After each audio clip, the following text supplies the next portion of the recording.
Good afternoon. Good afternoon, ma'am. Kindly introduce yourself. I'm Leslie Andres. I'm married, and I'm 31 years old, and one child, and I have 3 brothers, and I have 1 brother and 3 sisters. Okay, you said that you're married Yes, ma'am. and you have a child, Yes, a ma'am. son or a daughter?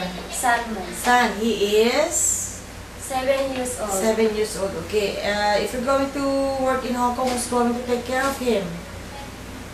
My husband, ma'am. Your husband. Your husband Yes, is ma'am. not working? He's working. It's not. Yes, ma'am. He's working. Yes, okay, so if if he goes to work, then who's going to take care of your children? My mother, ma'am. Okay. And did you finish your high school? Yes, ma'am. Okay. And how about college? Did you take up any course in college? Yes, ma'am. What course? Computer secretarial, ma'am. Okay. Do you graduate from that course? Yes, ma'am. And you took the course for how long? 3 years, ma'am. For 3 years. Okay. Do you have any experience working as a domestic helper abroad before? Yes, ma'am, in Hong Kong. Oh, you work in Hong Kong. Okay, Yes. and what's the nationality of your employer? Chinese, ma'am. Chinese. And can you tell me your duties and responsibilities with this family?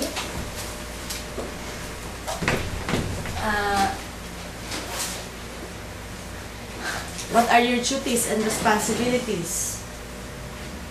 Take care of one baby. And Baby, what age?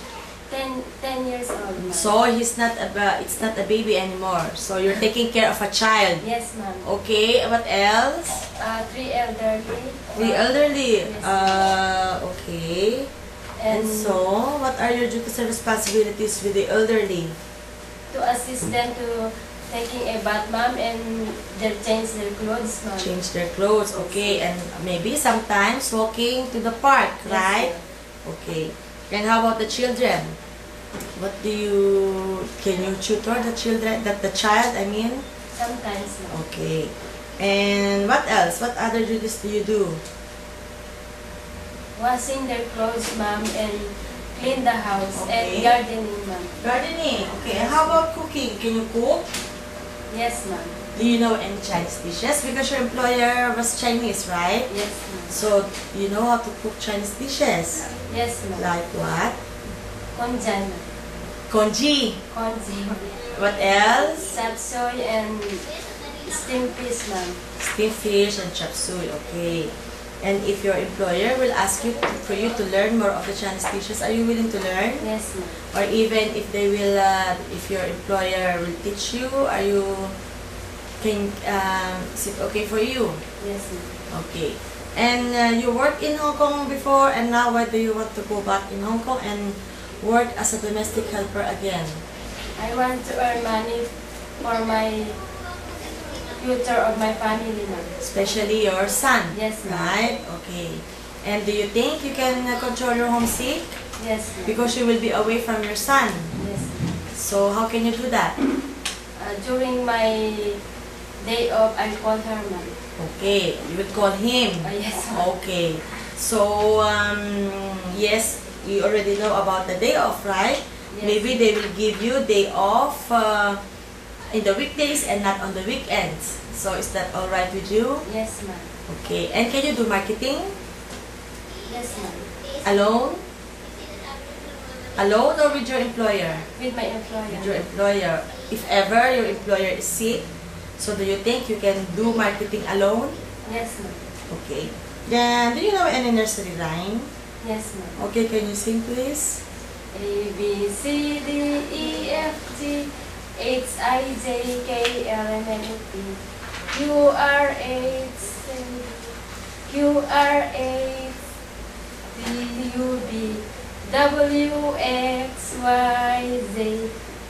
Boys and girls can sing with me, and you sing my ABC. Okay, and next time maybe you have to learn more of the nursery rhymes, okay? So at least you can teach the children of your employer next time, okay? Yes. And can you give me your short message for your future employer? To my future employer, I'm hardworking, honest, and I'll do the roles and responsibilities, and good night. Okay, and anyway, you know how to cook, right? Yes. So you will be the one to take charge of cooking, okay? And you will prepare good meals for the family, right? Yes. And do you know how to ride a bicycle? Yes, ma'am. Okay, and how about the pets? With your former employer, did they have pet? Yes, ma'am. What pet? Dogs, ma'am. How many dogs?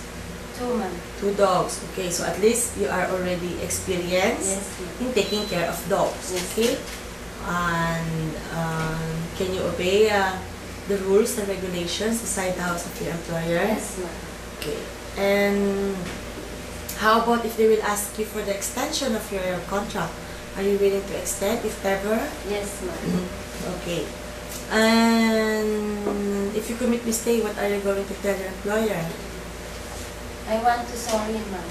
You will say sorry. Yes, Okay, and can you promise that you will not do it again? Yes, ma'am. Okay. I think that will be all. Thank you. Thank you, ma'am.